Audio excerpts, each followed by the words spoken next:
महाराज जी, जैसे सारे प्रारब्ध लगता है पत्नी आने के बाद ही शुरू होते हैं।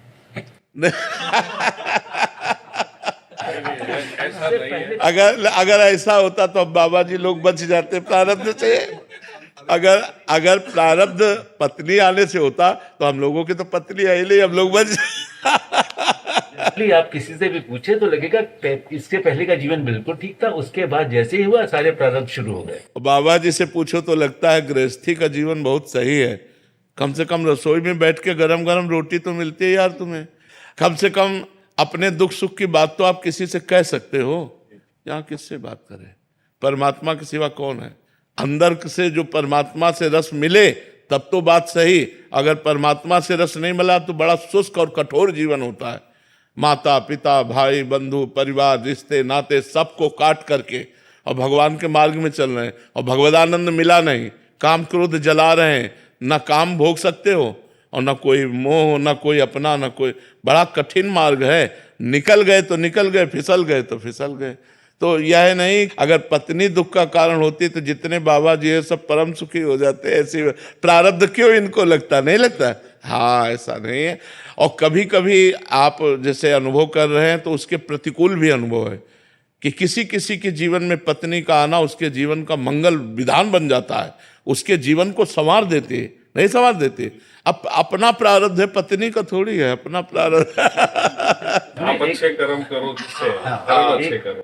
गांव में एक कहावत थी, बिना पुरबुले के कर्मन के मिले न सहोदर नार। मतलब जो सुंदर सुख प्रदान करने वाली, जैसे अपने भाई बहन है जितना प्यार है, इससे कई गुना बढ़कर के प्यार देने वाली जो पत्नी है, वो बिना पुरबुले के कर्मन के, पूर्व के कर्मों के बिना नहीं प्राप्त होते।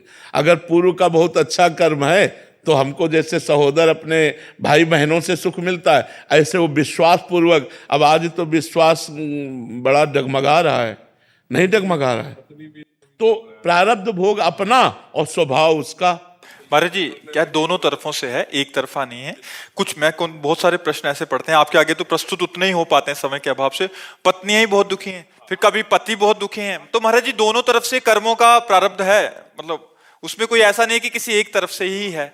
काफी सारी ऐसी हैं, पत्नी सही मार्ग पे चलना चाह रही है, पति शराब पी के घर आ रहा है, क्या कैसे चलेगा वो? तो वैसे ही पत्नियां तो ये बात पत्नी भी कह सकती कि अगर जिंदगी में दुख का कारण है तो पति है। मोहित जी।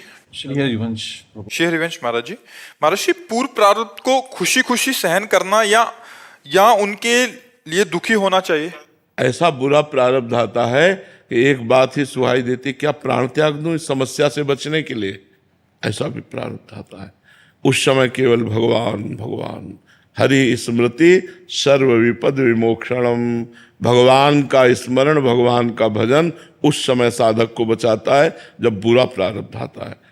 अब ऐसे ऐसे प्रारब्ध, जैसे गृहस्थी में अब एक लड़का है, पढ़ लिख करके वो अच्छी डिग्री में पहुंचा और मर गया। अब सारी संपत्ति सब कुछ सब सूना, पूरा परिवार सूना, संसार सूना, और भगवान पर भी अश्रद्धा।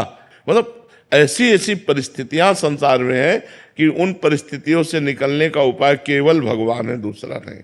अगर भजन नहीं है तो परिस्थितियां मिटिया मेट कर देंगी। ऐसी भी परिस्थिति आती है।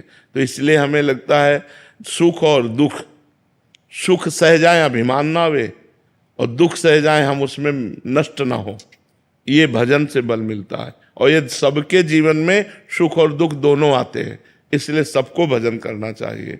नाम जप भगवान का अवश्य करना चाहिए, भगवान की पूजा आराधना अवश्य करनी चाहिए, जिससे हमारा जीवन मंगलमय कट जाए। देखो, आनंद की बाढ़ आ रही थी अयोध्या में। कल सुबह राम राजा बनेंगे, राम जी जैसे सुंदर सर्वांग प्रभु राजा बनेंगे, चक्रवर्ती सम्राट पद पर बैठेंगे। और समय के बिगड़ गया। 14 वर्ष का वनवास, तापस वेश विशेष उदासी, 14 वर्ष राम वनवासी। लेकिन भगवान की मुस्कुराहट में तो कोई फर्क नहीं पड़ा, पर अयोध्या उजड़ गई।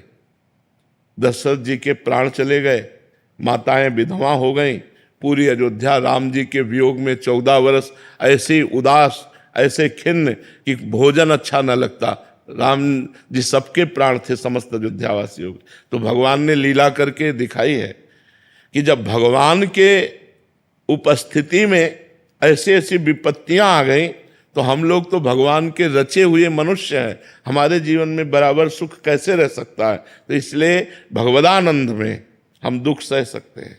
तो भगवान का जब नाम जप करेंगे, अच्छे आचरण करेंगे तो हमारी बात बनेगी, नहीं तो ये संसार बहुत दुखमय है। पता नहीं आपको दिखाई देता है कि नहीं, सबसे बड़ा दुख है कि हम कब मर जाएं, भरोसा नहीं। और मर गए तो लड़का बच्चा परिवार मकान दुकान बैंक बैलेंस सब यहीं पड़ा है। सबसे बड़ा डर वही है। हाँ वही, मतलब कि कब मर जाए कोई भरोसा नहीं। तो इसलिए हर समय राधा राधा राधा नाम जप करें तो हमारा, अगर हम अभी मर जाते हैं तो हम भगवत प्राप्ति हो जाएगी, हमारा जन्म मरण से मोक्ष हो जाएगा, हमारे पापों का नाश हो जाएगा। तो खूब नाम जप करो, अच्छे आचरण करो।